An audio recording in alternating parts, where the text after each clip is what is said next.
All three species of North American bears are found here. Brown bears, black bears, and polar bears. My name is Chris Morgan. I've dedicated half my life to the study and conservation of bears. Now I've embarked upon a 3,000-mile journey into the heart of the bear's world. With me, my good friend and filmmaker, Joe Pontecorvo. You don't notice it's cold until you look at your equipment and then you see frost over everything. Together, our goal is to peel back the layers of myth and misunderstanding on this complex creature. See that glance? That put us in our place, didn't it? To better understand their personalities. All our theories out the window. To witness firsthand how they live today. And what the future might hold for the bears of the last frontier.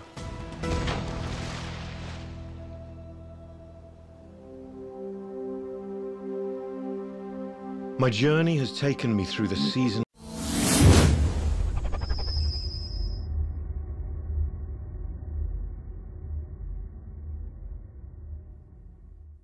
of the brown bear and black bear. From an area nearly untouched by man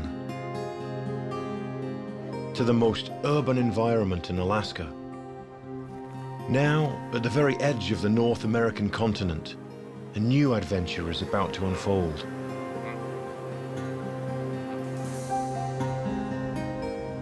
I'll leave behind the cold metal and steel of Prudhoe Bay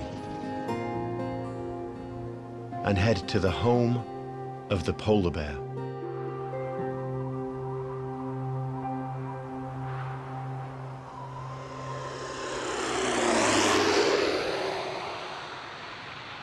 My plane touches down on a 4-mile-long windswept strip of land known as Barter Island, on the edge of the Beaufort Sea.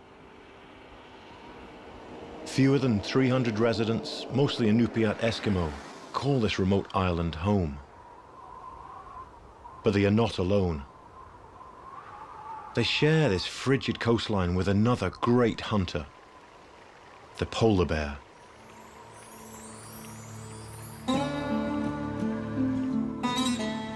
While the rest of the bears have denned up for winter, polar bears sense the change in season and are anxious for the chill to set in.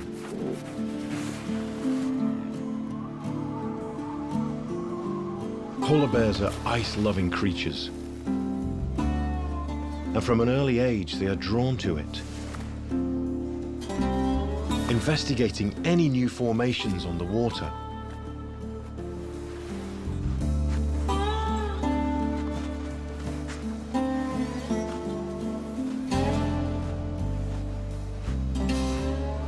What's fascinating to me about these polar bears is that they're so finely tuned and adapted to life on ice. This looks like a bear has come right down this trail here, and he's broken through here. Look, his paw has actually broken through this ice here. In fact, the ice has started to form already. So they're forever testing the ice conditions to see if it's firm enough for them to head out onto. And it's not yet, obviously.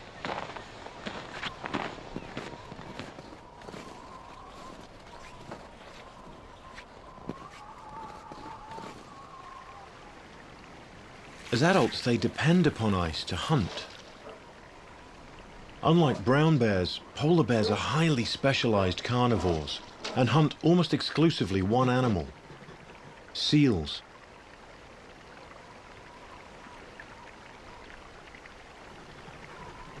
The ringed seal looks nervously around, exposed on this open expanse. But without firm enough ice, this bear has little chance to hunt down the seal. It's late October, and by now the ocean should be frozen over. But this year winter has come late. Parts of the lagoon are covered with ice, but the ocean is yet to be tamed. For now, the bears are trapped on land, unable to hunt.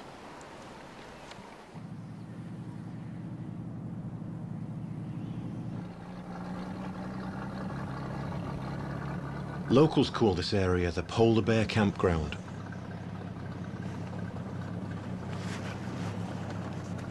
It's a nursery of sorts, a safe haven for mothers and young. This time of year, when other polar bears are waiting for sea ice to form, pregnant females are waiting for enough snow to dig their maternity dens.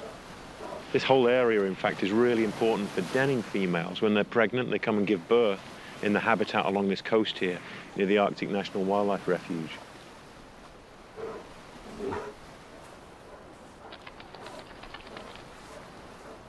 So many of the females return to this same area to raise their cubs.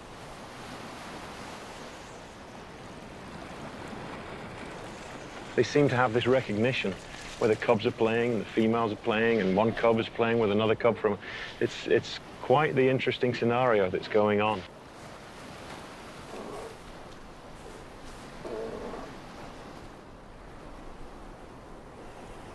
This guy's making a beeline right for us, actually. We've only been here a few minutes, and already we've attracted some attention. I'm directly upwind from her, and she's got her nose in the air and she can catch my scent. And she's coming this way. We probably won't have very long before we have to make a hasty retreat. You know, they're the most predatory of the bears, and they're as capable of great speed as grizzly bears are. You know, they can run 35 miles an hour, so...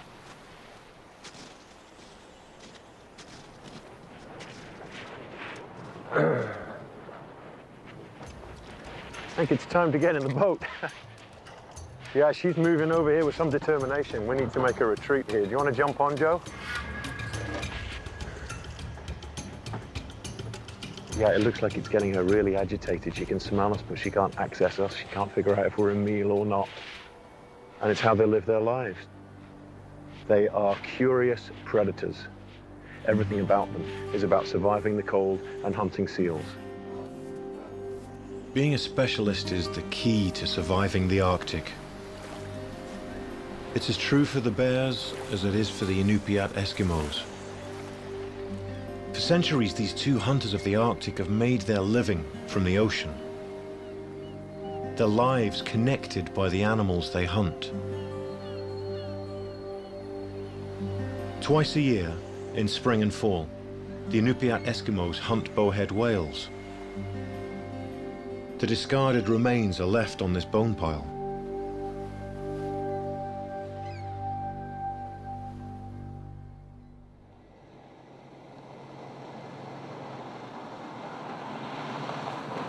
Seven o'clock in the morning, we're out on the outskirts of town, and there's a good spot to wait for bears right here, because the bears seem to like coming out under the cover of darkness.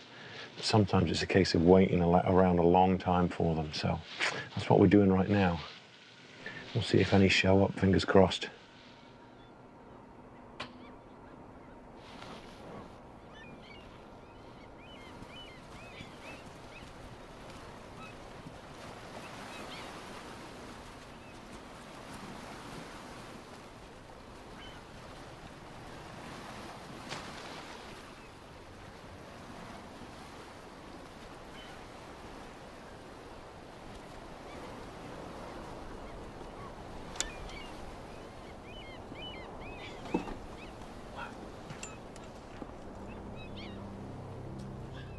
This guy is as close as we want to get. The whale meat, with its high fat content, may help some bears get through these tough times when there's little else to eat. If warming trends continue, competition for this small pile of food could get fierce. For a species already on the brink, polar bears will have some tough times ahead.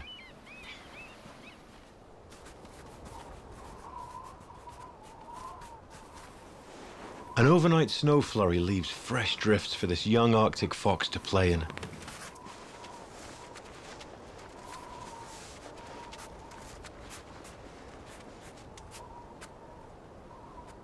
The icy lagoon is full of activity. The bears use this new platform to practice their light as a feather walk. Sea ice, unlike freshwater ice, is flexible, which gives the bears a lot to experiment with.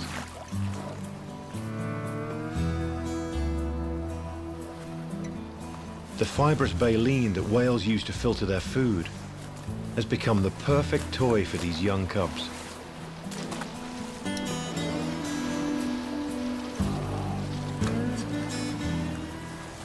Play attracts attention, and quickly their mum claims the large baleen to strip out what she can from it.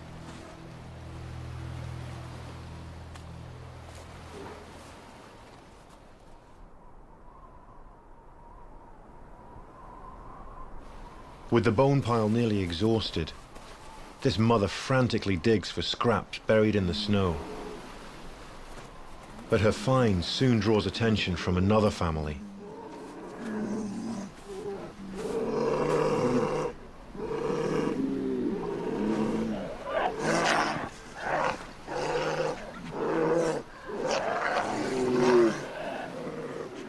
Tensions are high as bears uncover every last bit of whalebone, scraping what meat they can from the bones.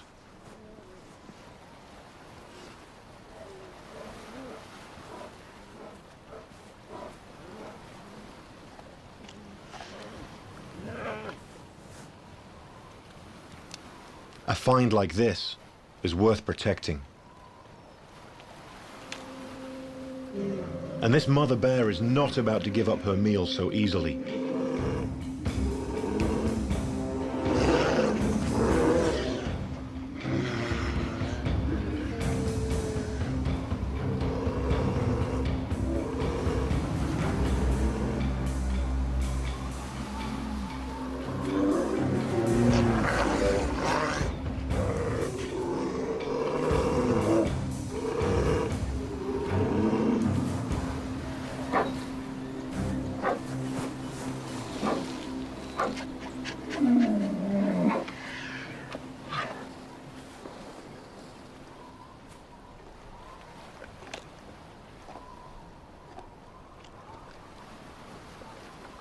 This young bear will have to seek out his own meal.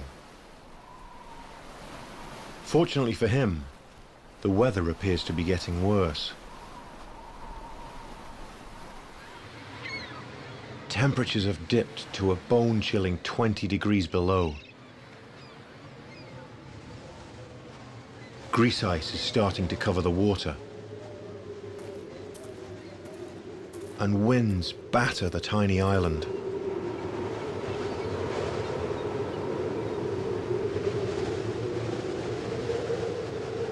The town is battening down the hatches as the storm sets in.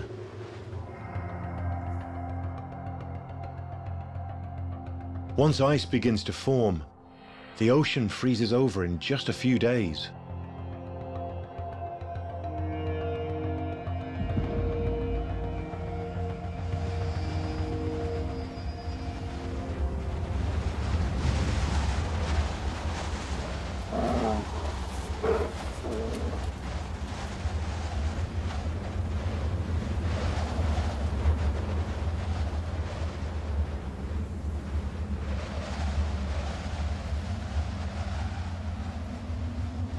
Winter has finally taken hold.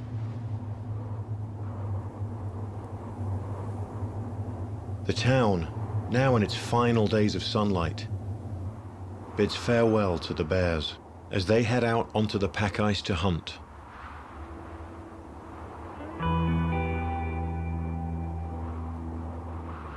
The sun will vanish below the horizon and not reappear for another 2 months.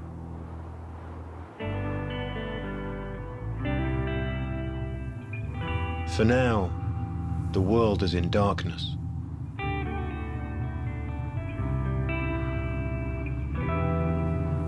Miles out on the pack ice, polar bears are hunting seals, stalking their prey in the inky blackness of winter.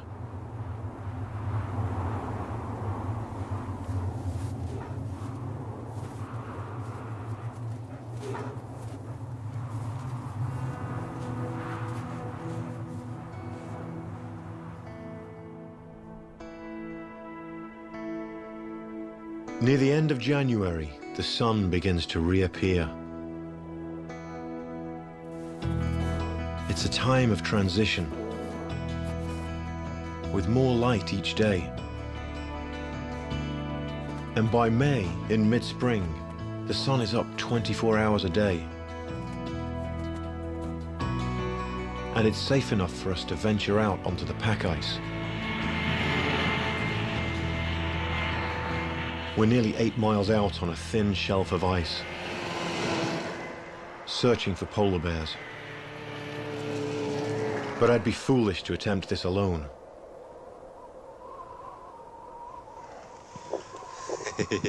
Dale Brower grew up on the North Slope. Maybe we'll get on a high point and look around.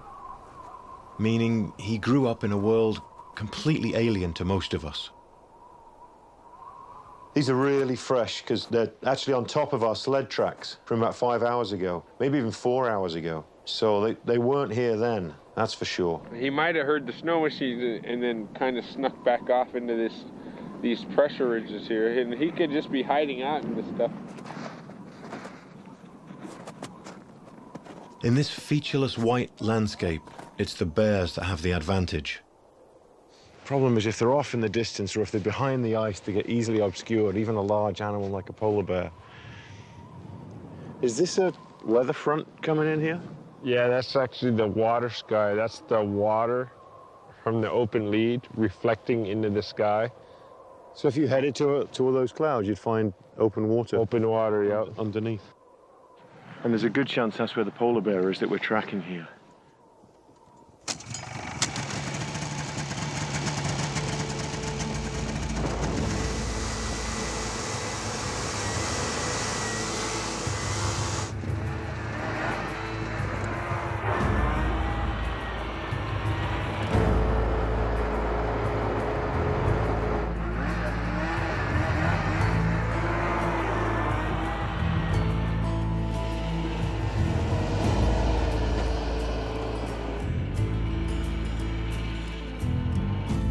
It's been an exhaustive search, and still the bear remains elusive. Why were you checking which way the wind's blowing? Just so the entryway is on the opposite end. Oh, right. We don't want it facing the wind. Right. I guess that's really important when it blows at 40 or 50 miles an hour, especially, I think.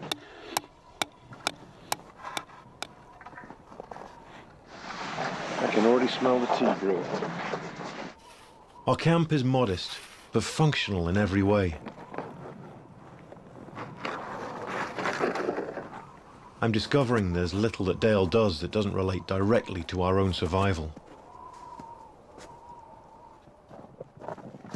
Even the caribou hides seem to be the perfect insulation against the cold. See how it kind of fits in a little better, like a jigsaw puzzle?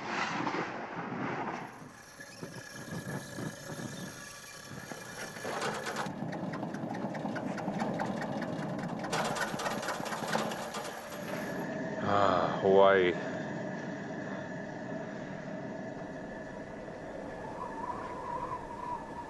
What is that? That's my polar bear up here. It's the best fur out there, is it, for keeping the wind out? Oh yeah, it keeps the wind out, and then it doesn't frost, so it doesn't collect snow and stuff. Interesting. And then it stays pretty clean. Even though if you get it dirty, you can just wipe it in the snow, and the hair will just clean itself off. Basically like a polar bear, after it's done with its kill, it'll just rub in the snow, take a snow bath, and it just takes all the dirt off the fur.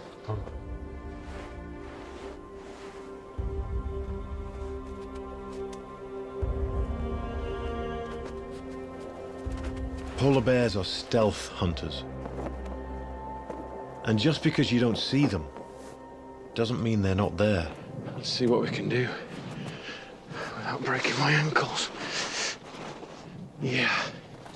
Perfect vantage point. Whoa! As I was saying, the perfect vantage point for looking for polar bears. Our camp's right here, and it's easy to forget that it's smack bang right in the middle of polar bear habitat. All the way to the horizon, all I can see is ice. Giant, jagged peaks and troughs of ice as far as you can see. And it is a barren, hostile landscape. And if you can't read the ice here, you're not going to survive. Polar bears are masters at reading the ice, patrolling the edge of a lead, smelling for any trace of a seal.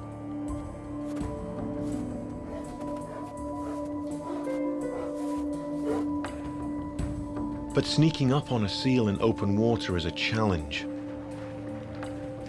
even for a polar bear.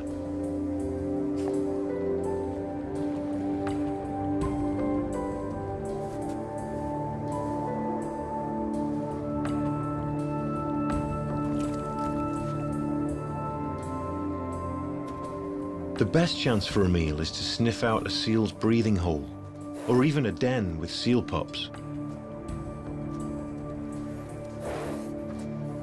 It's a rare sight, but Dale has observed polar bears hunting. Like, see if there was a hole here, and the bear will squish it like that. Say if the hole was here, he could smell it, and then he'll close the hole, and then dig this side out where the seal is at. And he'll just scoop the seal out. It's one of the earliest instinctive behaviors for polar bear cubs. While their mum rests, these cubs will practice what it takes to become the apex predator of the Arctic. Learning to lead with your nose. Investigate anything out of the ordinary. Leap across unstable chunks of ice. And of course, the belly flop. But when mum huffs, the cubs know it's time to continue with the real hunt.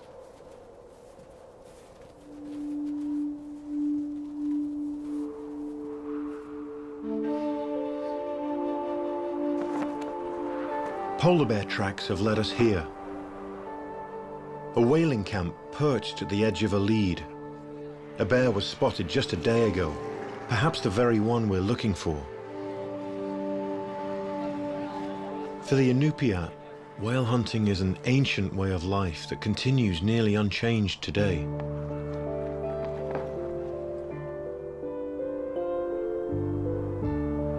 With 24 hours of light, the rhythm of life is set by the whales, not the sun.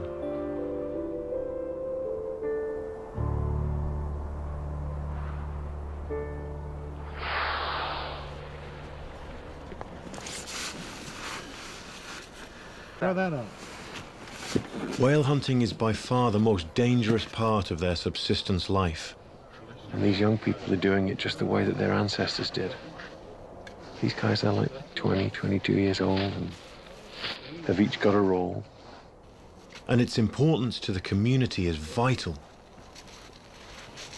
Yeah, when you become a captain and it's your first whale, you give the whole thing away to all the whaling crews. You just learned over time that what you catch isn't really yours. As a hunter, you're here to feed the town and the families, not really for yourself.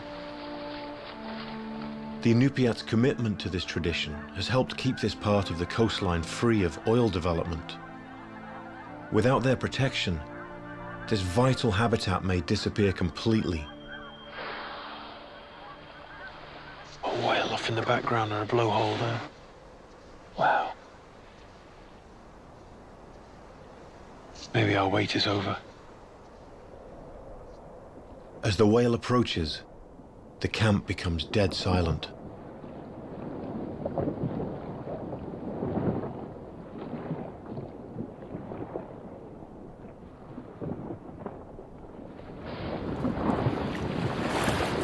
As soon as the whale surfaces, the boat is launched. It's a tense moment as the men paddle towards the massive whale, somewhere just under the surface. Harpooning a whale by hand is extremely dangerous. Bowhead whales can weigh 60 tons. One swipe of its enormous tail fluke could easily crush the tiny craft.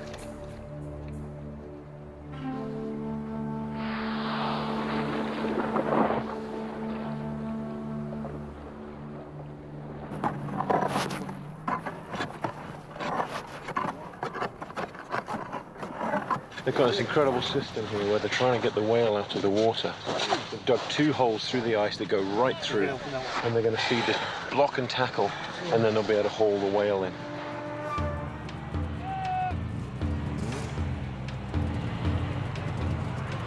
One, 2, 3, go!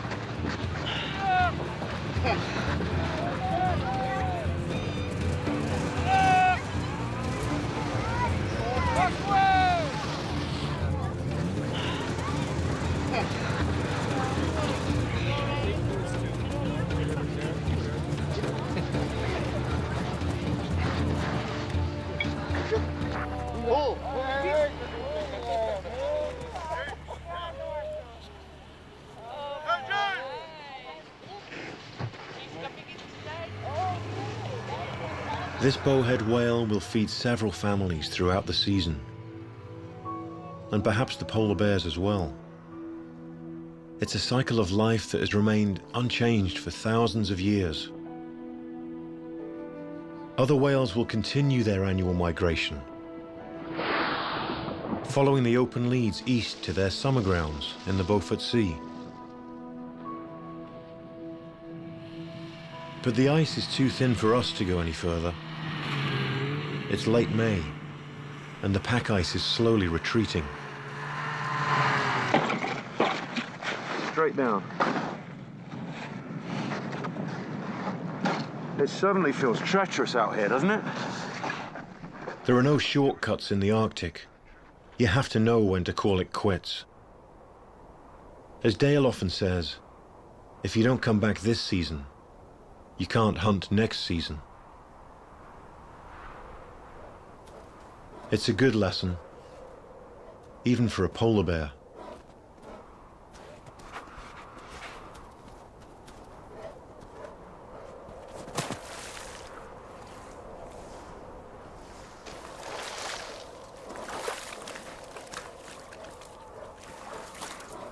But continually having to haul himself onto the ice takes an immense amount of energy. Polar bears face this challenge every spring. But the impacts of a warming world have made matters worse.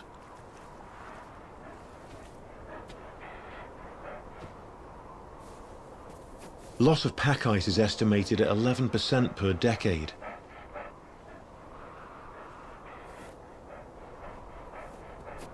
The bear's fragile hunting platform is getting thinner.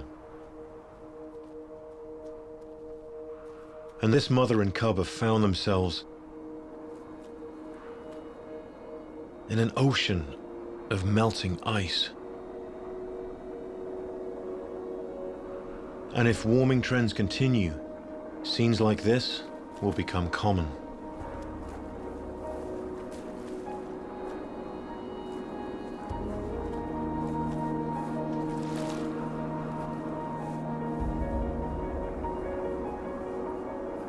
Like many animals that have made such great leaps in their evolution to survive, the world may be changing too fast for polar bears to keep up with.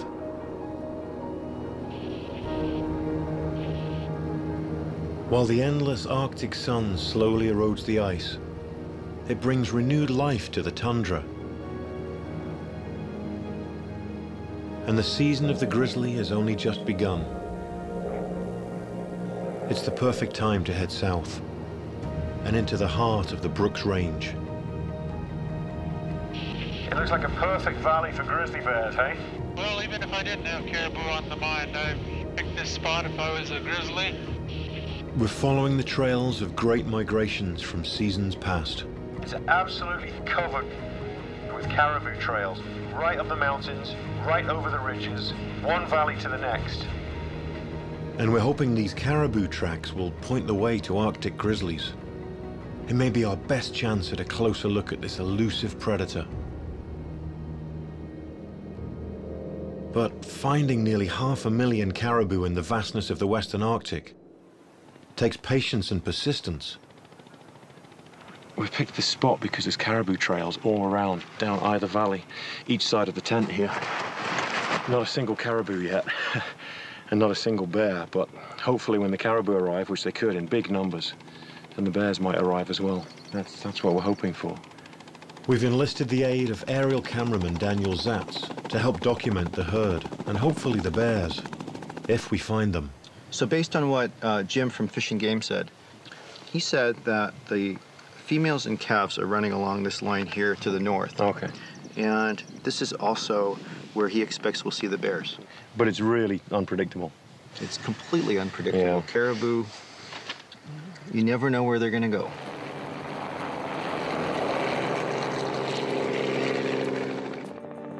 Caribou are the ultimate wanderers. Within a single year, the Western Arctic herd will range across a quarter of Alaska, an area the size of Montana.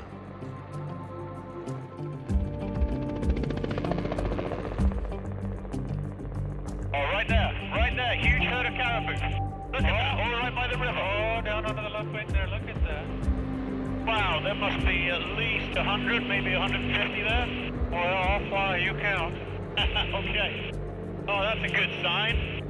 Our first caribou. It looks like we're in luck. We've just caught the tail end of a massive herd.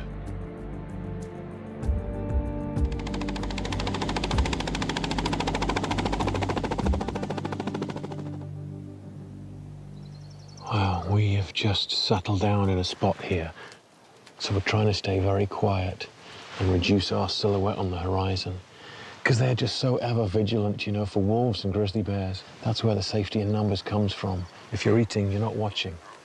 If you're watching, you're not eating. So if you're in a group, you can do both.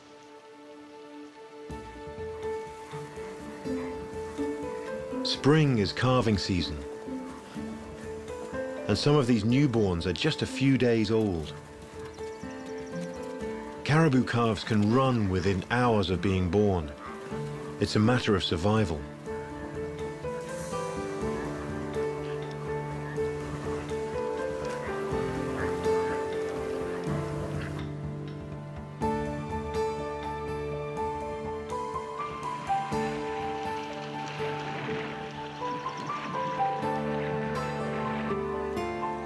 Newly born calves are most vulnerable to predators, and they have to stay close to mum at all times.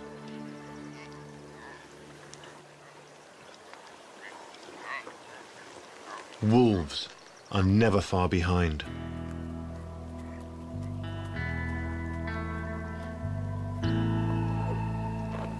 This grey wolf is testing the herd, looking for any signs of weakness.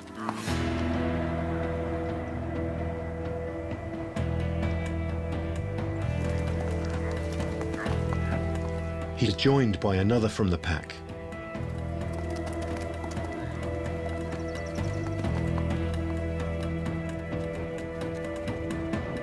Together, they've cut the herd in half.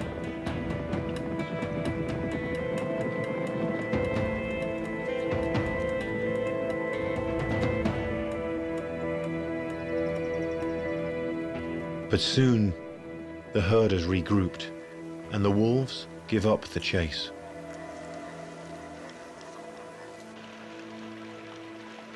There's little rest for the herd until they complete their seasonal migration to their summer range.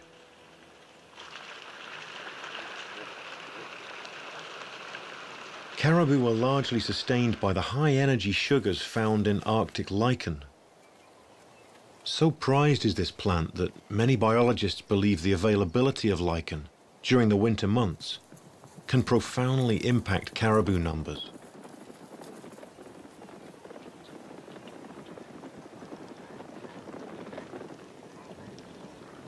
Without the caribou, this landscape wouldn't look the way it does.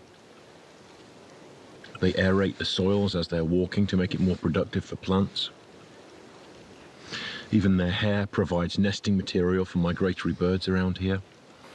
And you can imagine how much fertilizer 500,000 caribou create. They're like blood vessels flowing across this giant landscape.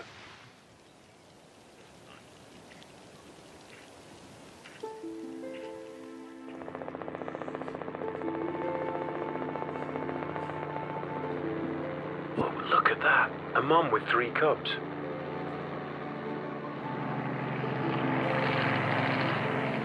These are spring cubs in their first year of life, foraging along the hillside. Arctic grizzlies must make the most of these short summers, and that includes this mating pair that have somehow found each other in this vast expanse. Grizzlies must cover great distances just to find enough food. An Arctic grizzly in open tundra can have a home range the size of Yellowstone. Once you touch down, keeping up with a grizzly is nearly impossible.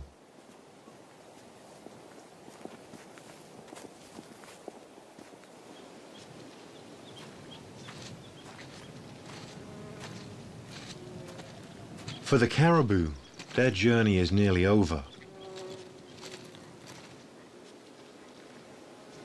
The herd has finally made it to their summer range, the completion of their journey. But caribou are wanderers, and they don't stay put for long.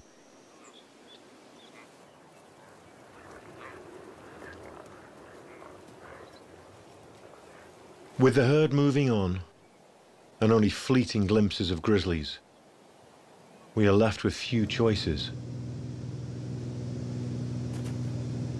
An old report of a salmon run has given us some hope.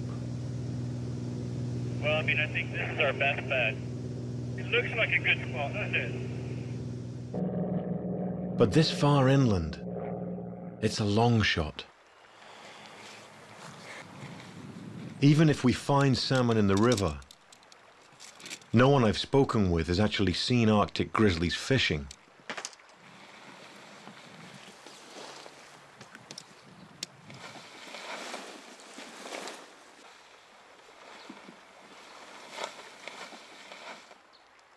The caribou taunt me, but it's not them I'm looking for. Finding bear sign is the priority here.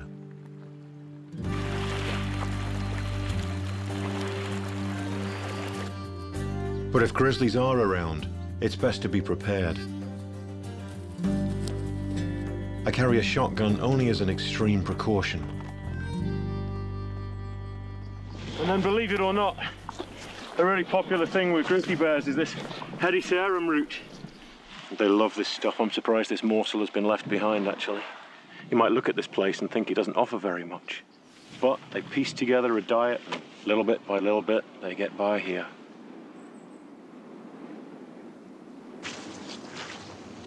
Oh, the tracks all through here. Look at this, fresh grizzly bear tracks. And then right in front of it, the caribou track. So both of these species are using this river to get from A to B, and occasionally, if a bear is lucky, they'll be able to prey on a caribou, especially during the calving season.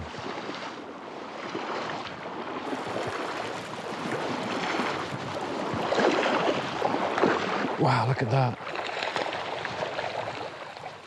The salmon are running. The question is, where are the bears?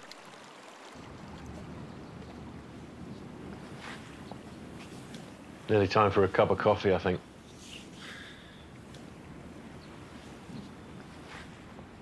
After hours of waiting, there's a shadow moving through the willows.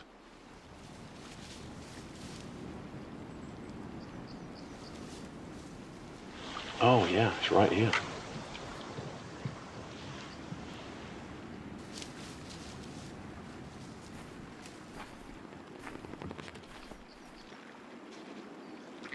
There's a third cub coming up the river. Okay, I see her.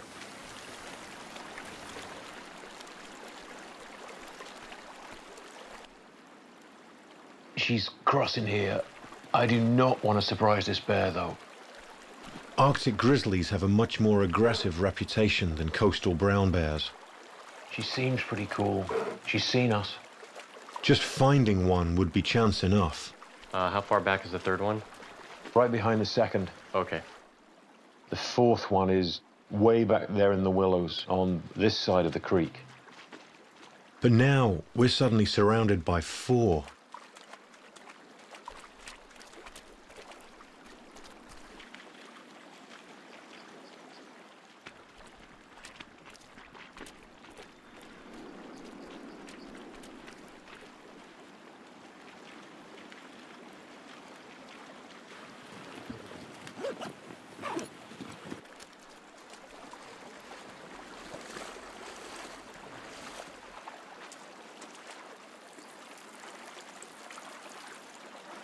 The family seems to be using the river as a corridor. But their food is buried in the tundra.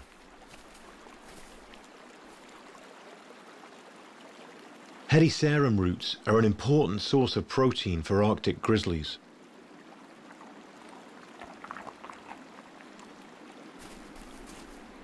The bear's lack of interest in the salmon is puzzling. But these chum salmon don't have nearly the fat and calories as those the bears eat along the coast. Once they leave the saltwater to head upstream, they stop eating. All their energy goes into reaching the spawning ground where they were born. For these fish, that's roughly 400 river miles. After weeks of swimming upstream, they've used a tremendous amount of their reserves to get here, and the once vibrant color has faded from their skin. Males will gather and fight for position as females arrive. Once this courting process starts, it can take hours or even days to complete.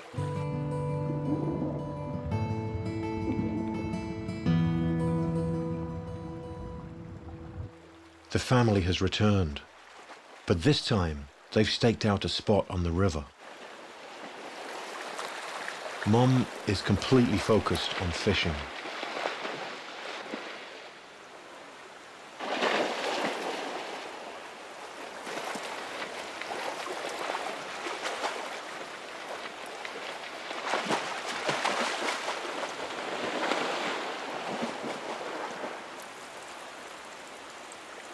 She's landed a huge chum salmon.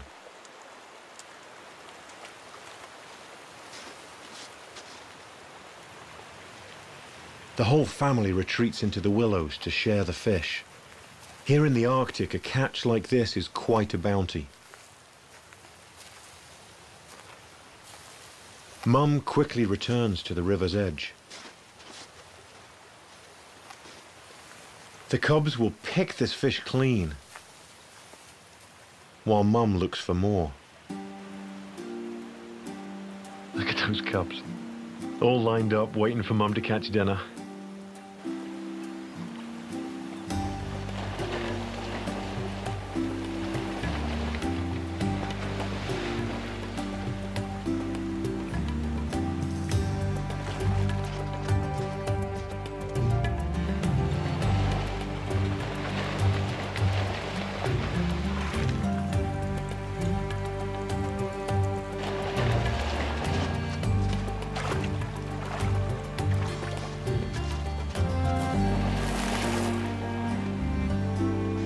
She's quickly proving to be a skilled fisher, and by the looks of these cubs, she's been an excellent provider for the first 2.5 years of their lives. It's hard to even imagine them as cubs. They're almost as big as she is at this stage. The cubs have been watching her closely, and now, instead of feasting off what she's caught, they seem to be interested in learning to fish themselves.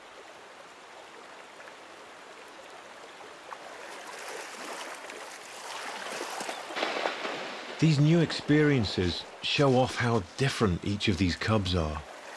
They're all individuals.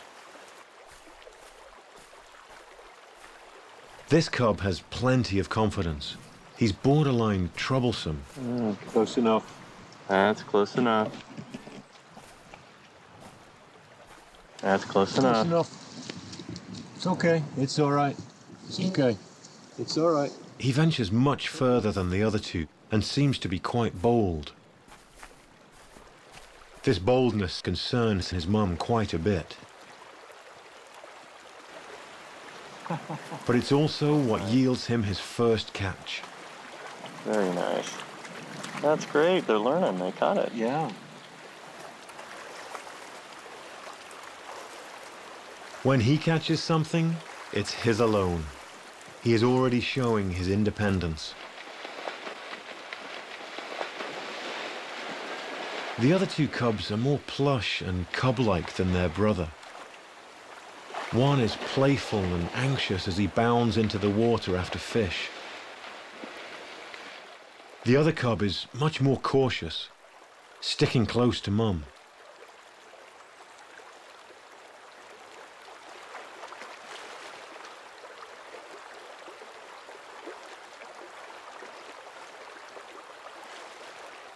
For the first time in the days we've been watching her, she's able to rest comfortably on the shore, while her cubs patrol the shallow river. It's doubtful they know this is their last summer under her care and guidance.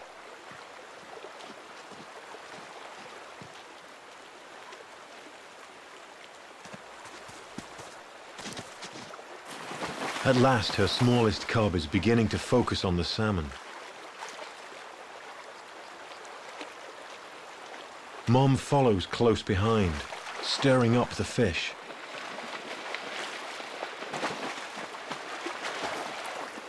She gives up the chase, letting her cub finish the catch. Oh, look at that!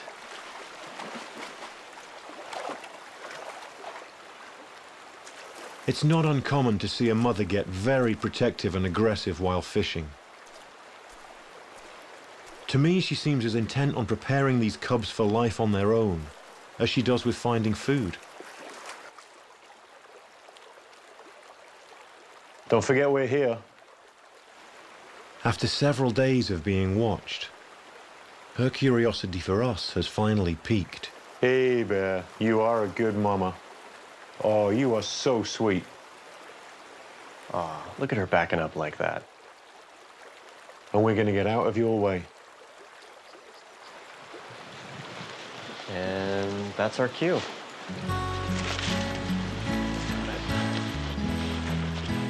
We'll take a cue from this. A good lesson for us to keep in mind is to always leave on a good note. While it may be some time before they come across people again, when they do, we want their memory of us to be a positive one.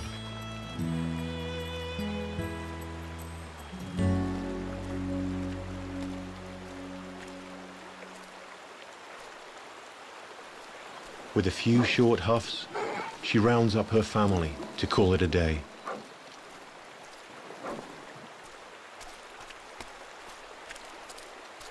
We really didn't know when we entered this situation if she was going to be accepting of us or not, and she's emerged to be this wise, mature, thoughtful, careful female. It's taken us time to get to know them and to understand that so that we know what their limits are. And it reminds you that any two bears are as different as any two people you might encounter.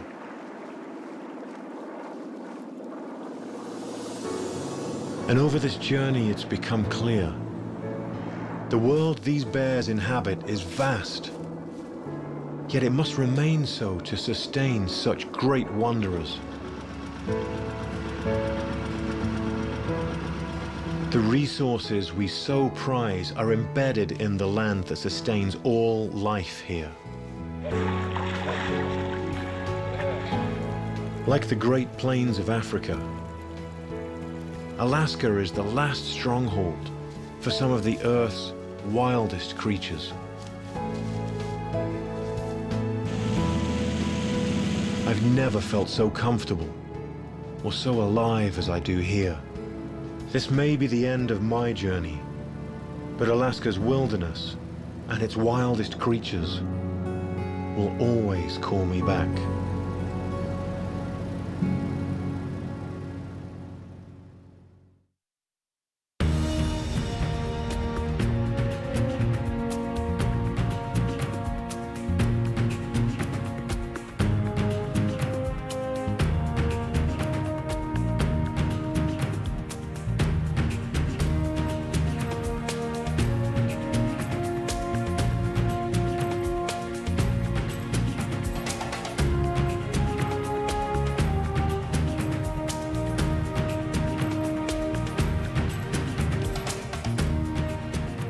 To learn more about what you've seen on this nature program, visit pbs.org.